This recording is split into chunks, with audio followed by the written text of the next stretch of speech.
to Detonation, another episode of Detonation here today, and we have with us political semi-expert, I would say expert, but close enough. I'm the alternative welder and expert Michael, but he's a political commentator. He used to work here at TU, used to do a lot of great content, and a lot of good articles and did a lot of podcasting and all sorts of stuff. Michael Smyth, a very good friend of mine as well. How are you, Michael? I'm great, thanks, Steele. It's good to be talking to you again on Detonation. No, that's fine. I've evolved into my own show now, so we should be having lots of fun. And to the audience, I just want to say a big thank you to Michael, because Michael's gone out of his way to try and accommodate this show tonight, so that we can all have a glance around the world and see what's going on. So I'll go on and do my usual monologue, and then we'll have a debate, and then we're going to go on tonight's topic of the guest topic of their renown, their expertise. So last night, President Trump tweeted, Iran's very ignorant and insulting statement put out today only shows that they do not understand reality. Any attack by Iran on anything American will be met with great and overwhelming force. In some areas, overwhelming will mean obliteration. No more John Kerry and Obama. An armed conflict between the US and Iran would send oil prices soaring and global stocks crashing. Iran's very ignorant and insulting statement put out today only shows that they do not understand reality. Any attack by Iran on anything American will be met with great and overwhelming force. In some areas, overwhelming would mean obliteration. No more John Kerry and Obama. Surging oil prices will surely have a dramatic impact on the global economy. Consider food, transport, plastics, cheap energy. Oil prices climbed to a 3-week high on escalating US-Iranian tensions after Iran military shot down a US drone over the Strait of Hormuz. Iran said the drone had violated Iran's airspace, while Washington claimed it was in international airspace. The world is staring down $150 and even $300 barrel oil. And when you consider that we haven't even recovered from the 2008 financial crisis, stock markets worldwide will not resist a shock of that magnitude. The United States has a few tricks up its sleeve, of course. First is money printing, that's quantitative easing. Second is forcing countries to buy yet more bonds. The third is US shale oil boom. And the fourth is the ethanol boom. This will keep the USA tipping over. But what about the periphery? Here to talk about Australia and the Persian Gulf is expert commentator, political commentator on the alternative media scene, Michael Smyth. Michael, $300 oil. Are you excited? Oh yeah, I'm absolutely loving it. I have a diesel car now, so I'm relatively immune.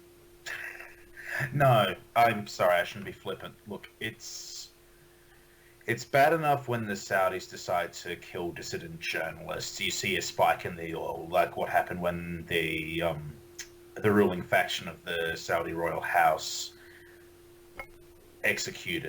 putting it nicely, executed Jamal Khashoggi, a dissident journalist who was rumored to be in league with the prior ruling faction of the House of Saud that was there under King Abdullah. Anyway, I digress. My point is this: with the Saudis and the Iranians still fighting their little proxy war in Yemen, and now Iran, shooting their mouths off on Twitter, it's not looking good for oil prices. I hope it doesn't get as high as 300, but if it doesn't get to 200 by the end of the year, at least once, even if it just hits 200 then drops back down to 140, 150, I will be very surprised. We're talking about the global sort of OPEC initiated oil price, but that would hit Australia for sure. I mean, America, as I said in the introduction, it's isolating itself with the shale boom and an ethanol boom. This is the same time that there are climate shifts. So at the time the world needs America to be exporting grains and its surplus food, it's not going to be doing that. It's going to be converting it to oil. So this is quite a smart move from the United States. They're locking themselves into Fortress America, and they're saying, all right, if there is going to be a global oil shock, we want to be out of this. We want to be, not involved. And so what do you think? Do you think that this is a clever strategy, or do you think that it's going to leave someone like Australia? We're going to all be out of pocket. I don't want to be out of pocket. We're going to be out of pocket. Michael Smyth. Well, it's both. Well, it's both, isn't it? It is, from the American perspective, whether you're interventionist or non-interventionist, it's good to have a strong base. And like you pointed out, there are several cards that the Americans still have up their sleeve, so to speak. Quantitative easing, flogging off of bonds. You've got the shale boom. Well, the shale boom is a really, really big one. Now, since Trump came to power, the oil shale and gas shale industries have been booming. So in a few years, the Americans won't even need Arab oil or Iranian oil whatsoever. So, give it... So the latest project that came online would have been about 2017, I think it was. So 2017 comes to fruition 4 or 5 years down the track, assuming it's executed well. If it's not executed well, say 7 or 8 years. By that time, Trump will be just leaving, or he'll be either just leaving or just about to leave office by that time. But his legacy will be in place, and America will be a much more secure nation in terms of its energy. In terms of Australia, now this is very important, we do not have more than 2 weeks of oil supplies in reserve. We have 2 weeks without oil, and we are down the toilet. We are up the creek without a paddle. This is very disturbing news, Michael. You're disturbing me. But it's not like we haven't been warning this, because we can go back, we can prove footage where you and I have both talked about this. We've written about this. We've told the government, hey, America's got giant oil silos where they regulate global oil prices because they store it all under the ground and they use it as a giant mechanism to it's a mini OPEC in a way. The Americans, that's right. Sorry, the Americans do with their oil what the Chinese do with their currency, to artificially inflate or deflate the prices. That's what they do. Sorry, I didn't mean to interrupt. No, that's a very good point. And so Australia, we've fallen asleep at the wheel. We've fallen asleep at the wheel, Michael. Like we're now not safe from these shocks. Iran and America could go to war, and we aren't safe. I mean, that is a dismal failure by our government, is it not? Would you say it's a failure? Oh, it's a monumental failure. Bearing in mind this is live, so I won't say what I'm really thinking, but you get the idea. I'm absolutely furious. There is no political party at the moment that has in its policy that I'm aware of a policy to improve. Actually, no, I lie. I believe there is one. I have to go over the policies again, but I believe there is only one party that actually has a policy to improve our oil reserve capacity and to actually generate an oil reserve capacity. Because 2 weeks, and you're right, we've been talking about this for years. Back when I was at TU, we've been talking about this. The mainstream media has had people warning about this. In Fairfax, in News Call, the ABC, even the ABC. I mean, although they push more the ethanol line, especially with Dick Smyth, but they're still saying we need to do something about our energy supplies, because we are so very on the brink. So Michael, I put it to you, as someone, you're well versed in this sort of stuff. Should Australia, at least as a sort of emergency measure, go down some of these paths that the United States is doing? Should we embrace? And we've got shale oil. We've got oil at the back here down. I'm on the Great Australian Bight. We've got oil down there. We've got oil up near Papua New Guinea. We've got we could have ethanol plants, and we've got shale. I mean, should we at least do some of this stuff? I think we need to consider it. Actually, no, I don't think we need to consider it. I think we actually need to do it. We also need to diversify our energy supply not just in terms of our trucks and our non-electric trains, but also in terms of our domestic household, our residential and business consumption. Let's use uranium and thorium to help take the load off. Plus, it's cleaner, but that's another debate for another time. So we can actually save oil. So we can actually save oil that we need, pardon me, for our own usage. And by God, yes, mine the shale. We need to mine the shale. I mean, it's not pretty, but if we move to cleaner sources of energy, that will offset the increased carbon footprint that we might have as a result of us. The world's shale. greatest economic boom, which we are now living in, this huge mega bubble, has been built off the back of cheap energy. Cheap energy. It's about cheap energy, right?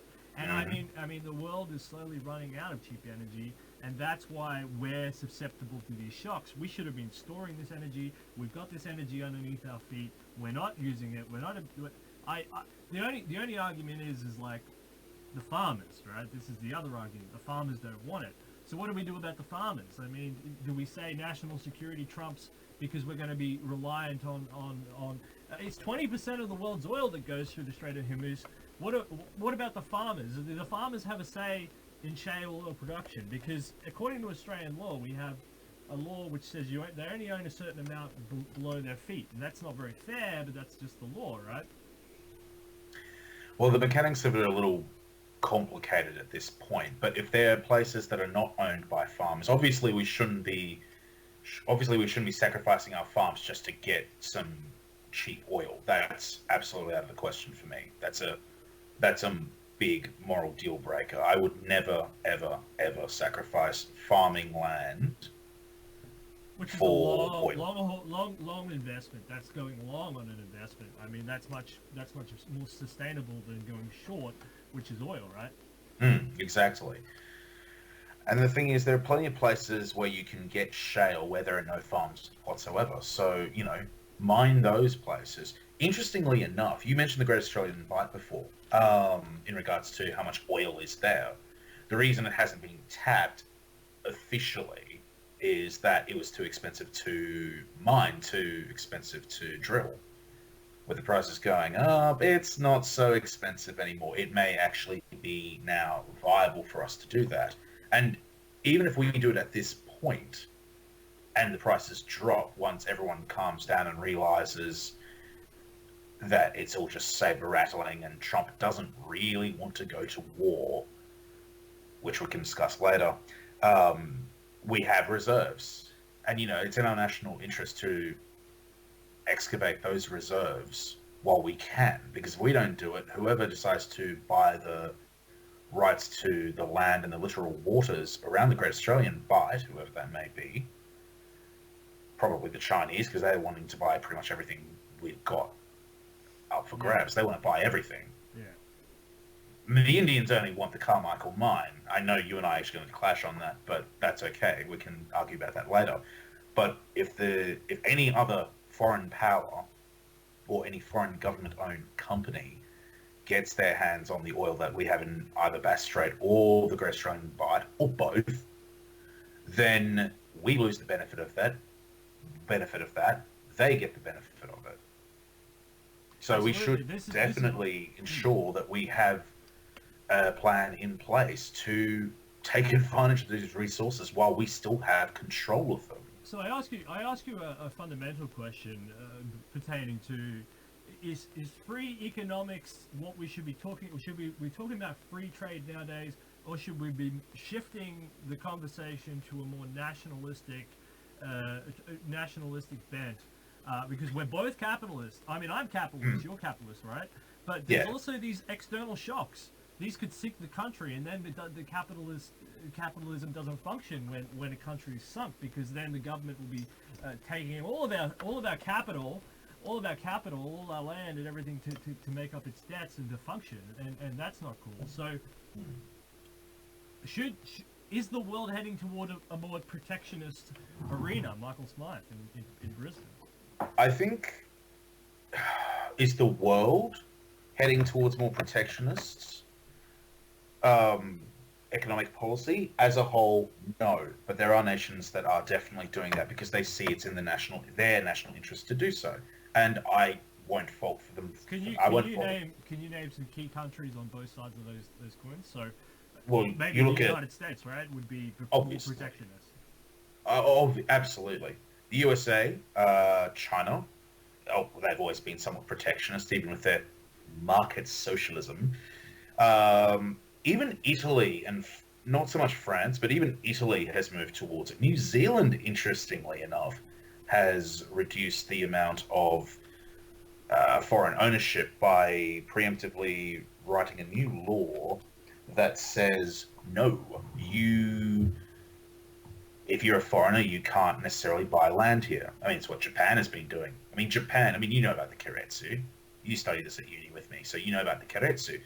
For those of you who don't know what the Keiretsu are government-owned, not government-owned, government-backed, family-run businesses that presided over the Japanese miracle after the end of the American occupation post-World War II. So what they did, the Japanese government, they chose winners in certain industries, and they said, okay, so Mazda, you will make cars. Honda, you will also make cars. Toyota, you will make cars. And of course, you also had JVC for video cassette recorders. Sony was the next most obvious one. Hitachi. The list goes on. If there's a Japanese company that you've heard of, it's probably a Keiretsu.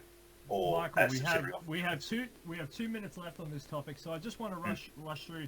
So on Iran, we've known Iran is a bad actor. It's been a bad actor for a long time. So in 1984 they said it was a state sponsor of terror. I mean, it's been going on. They took American hostages. They've blown up oil tankers.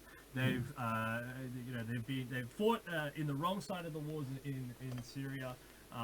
They've propped up proxies in the region. They've been a bad actor. I'm not happy with Iran, and we've known this, right? So this has been going on a long time.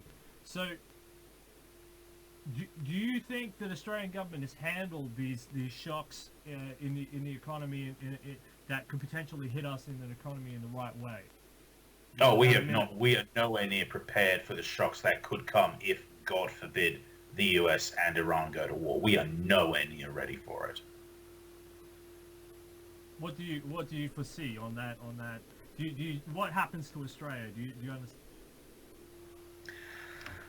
Is it breadlines in the street? I wouldn't go that far just yet, but if we get dragged into the war, if we get dragged into a coalition of belligerents against Iran and their coalition of belligerents, then yes, there will be, after 2 or 3 months, you'll probably start getting massive civil unrest. Possibly We got about 20 seconds. So who would win a war, USA versus Iran, in your opinion? Honestly, I would say the Americans would win, but it would be a marginal victory and a Pyrrhic victory at best. Iran is one of those countries that is very difficult to conquer and maintain. Even Alexander the Great of Macedon struggled, so... Yeah, he was on the Iranian plateau. We're looking at the different types of sanctions. You've got tariffs, you've got freezes and sieges, you've got quotas, you've got non-tariff barriers, you've got embargoes, you've got a whole bunch of things before that we go to war. So let's see. I'm buying shale. We've got to move on, Michael. We've got to go to Christians. They're being persecuted all over the place. Tell me about this Christian problem, because this is getting out of hand. I'm reading a new report on Christian persecution. And I know you've seen it, we've all seen it, and it's just absolutely horrible, right? Christians worldwide are being eradicated. I mean, they're calling it in the Middle East, which is the cradle of Christianity. These people are going extinct. He's going extinct. I mean, you've got Assad, who's the only guy in the whole, seems to be in the whole area that's protecting them. I mean, Coptic Christians are getting wiped out in Egypt. We're going to go through some of the types of persecution, but just give us a laydown on Christian persecution on a global. It's happening in Europe. It's happening in the Middle East. It's happening everywhere. Just give us a laydown on what you understand by that. But most of you know, I myself am a Christian. I am a traditionalist Catholic in my theology. We've always had the teaching that because we love Christ, we will be hated by the world because they hated him first. The Christians, despite being admonished to obey the government in secular matters, and we do, we get persecuted because in a lot of these cases, we are seen as interlopers, we're seen as foreign influences. And in the case of the Middle East, which is dominated by Islam, we are seen as heretics, and we are basically told convert or die or pay the jizya, which is basically a poll tax. It's basically a tax to be slaves, dhimmis. They call it dhimmitude. It's it's not fun, and it's happening all around the world. It's even happening in Latin America, which you think being majority Spanish speaking. Let's go on a quick journey. I mean, you want to go types of persecution. So there's violent persecution, and this we saw this in Sri Lanka. There's the bombing of churches. We saw this in Egypt, in Pakistan, and in Indonesia, and recently in Sri Lanka. We see state militaries attacking people in Kachin and Chin, Myanmar. I remember Namibia and in Sudan. I mean, they're getting absolutely attacked by their own state. There's torture of Christians, which is absolutely widespread. It's in North Korea. Just comes up over and over and over again. I mean, they don't like them, right? But also the Eritrean prisons, and in India, the police beating reports. These police are probably Hindus beating, or maybe not Hindus. I can't say, but I know there's wide reports of Indians, police beating people in custody. There's extrajudicial killings. That's enforced and voluntary disappearance of Christians is also really widespread. It's mainly happening in North Korea, but also Malaysia. And there's social persecution, which is out of control. Turkmenistan, Tajikistan, Kazakhstan, Iraq, Iran. I mean, you can go around the globe. I mean, that's just absolutely everywhere. It's just so on this issue of the types of persecution. I mean, what is the one that appears for you? That affects you Catholics or the wider Christian community that you find absolutely abhorrent? A late friend of mine who recently passed away was discussing with me about the Syrian civil war and how Islamic State had gone into a Christian town where there were only a small number of Christians left, told them all to convert or die. The Christians refused, they all got butchered. And I made a comment that they are martyrs. They gave their lives and died for Christ. And he said, what does it matter if they were Catholic or Protestant? No, because they died for Christ. They're already part of the saints. They're already part of the communion of saints because they lived and died for Christ.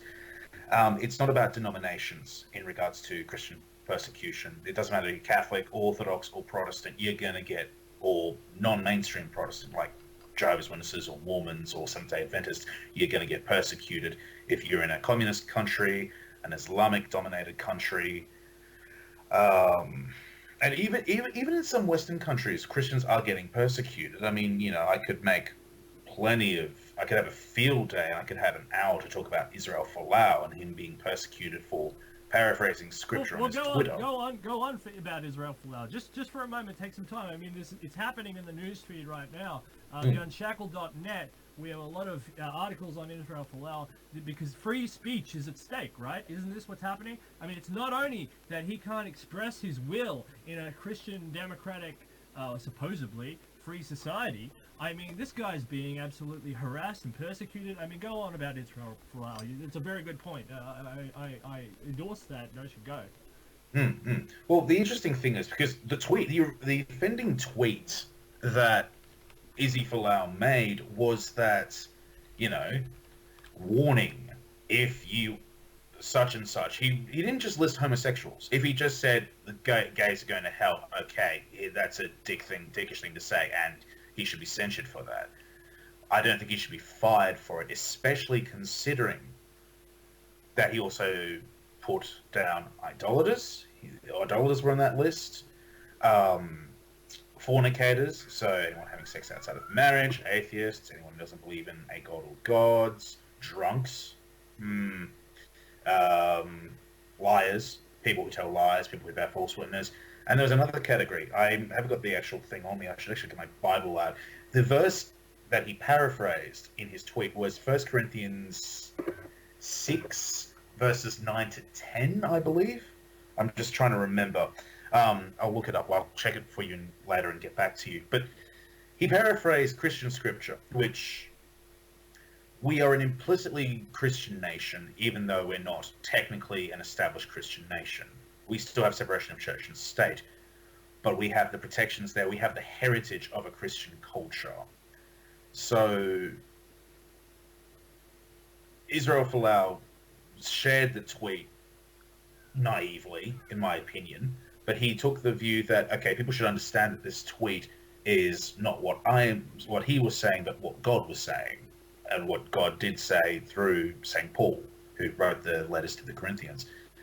And, you know, Rugby Australia has gone on a massive witch hunt for him. It should be noted as well that he did not actually sign a clause regarding conduct on social media. But even if he did, look at all the other players in sporting codes, not just rugby, but in general. Drug abusers, domestic violence perpetrators, people who engage in common assault. The list goes on, and worse. The list goes on. Yet they're only targeting him. Why?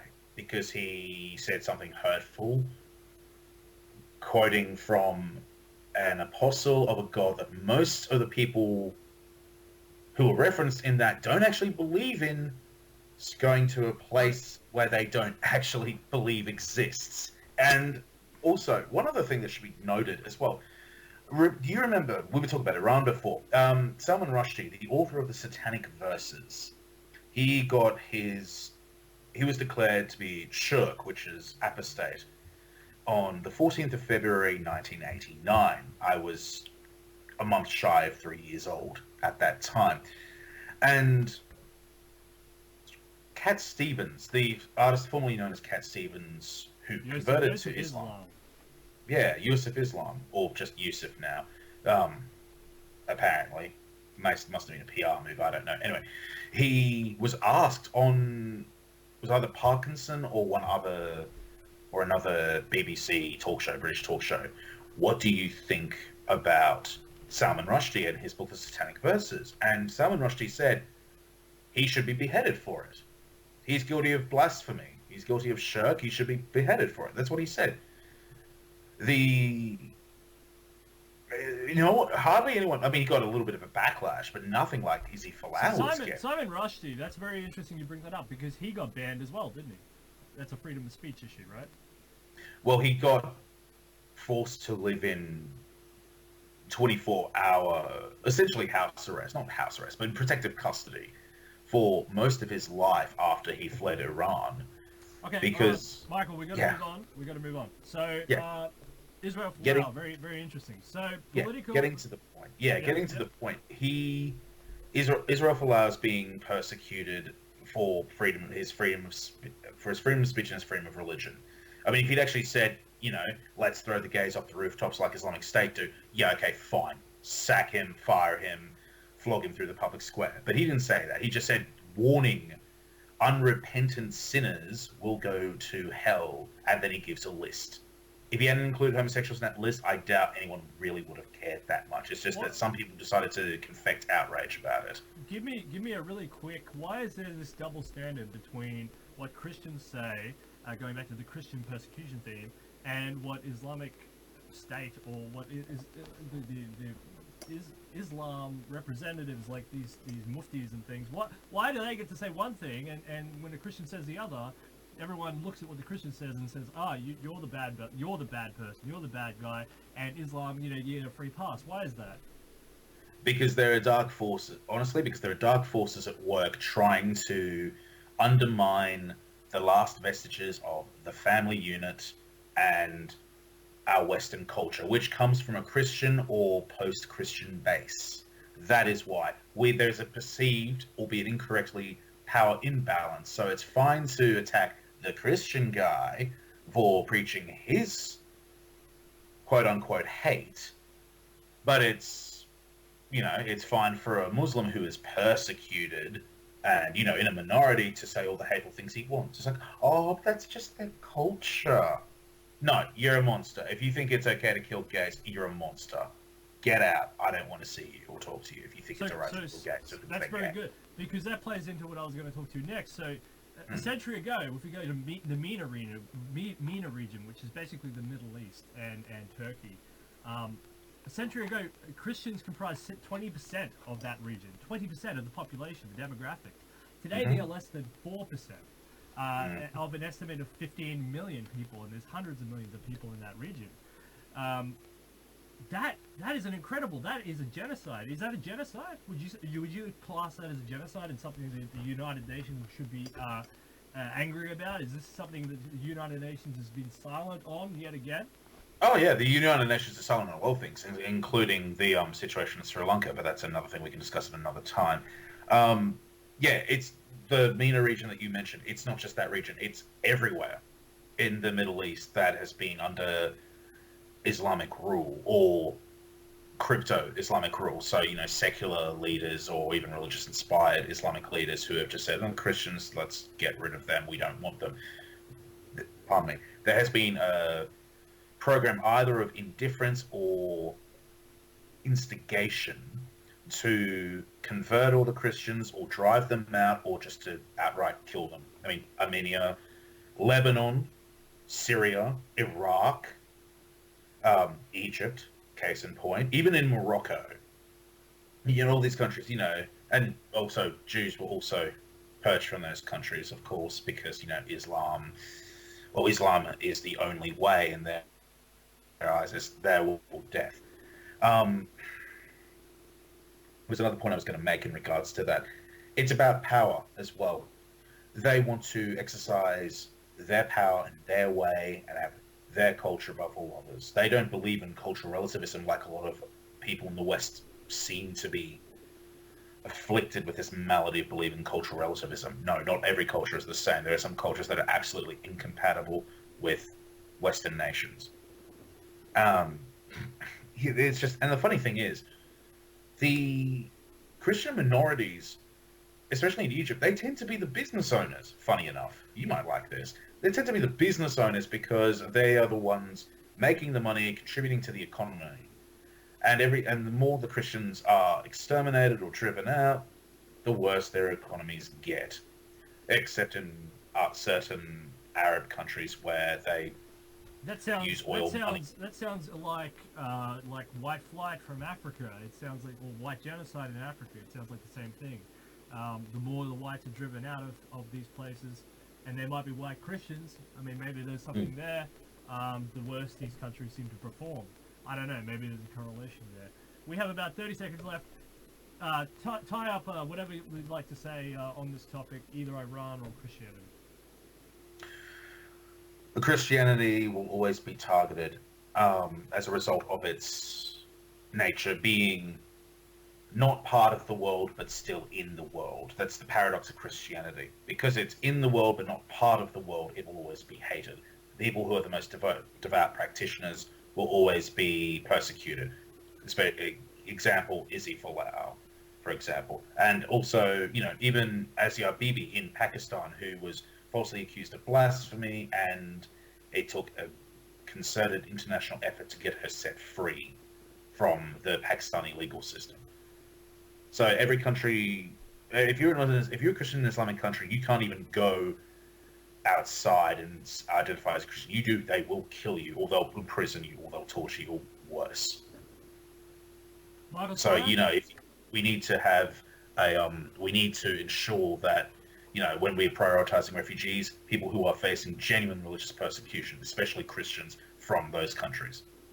Michael Smyth, thank you very much, and thank you everyone who tuned into Detonation. And Michael, I think this is an ongoing thing that we can talk about a lot. We've got a lot to talk about. You're a man with all the knowledge in your head. You're a very, very smart gentleman, and I appreciate again you coming on the show tonight, because you've gone out voting away. And thank you very much. And the audience says thank you too. So everyone, check out the unshackled.net. Thank you again, Michael Smyth. And we'll all see you in the next episode. Thank you very much. Thanks, too.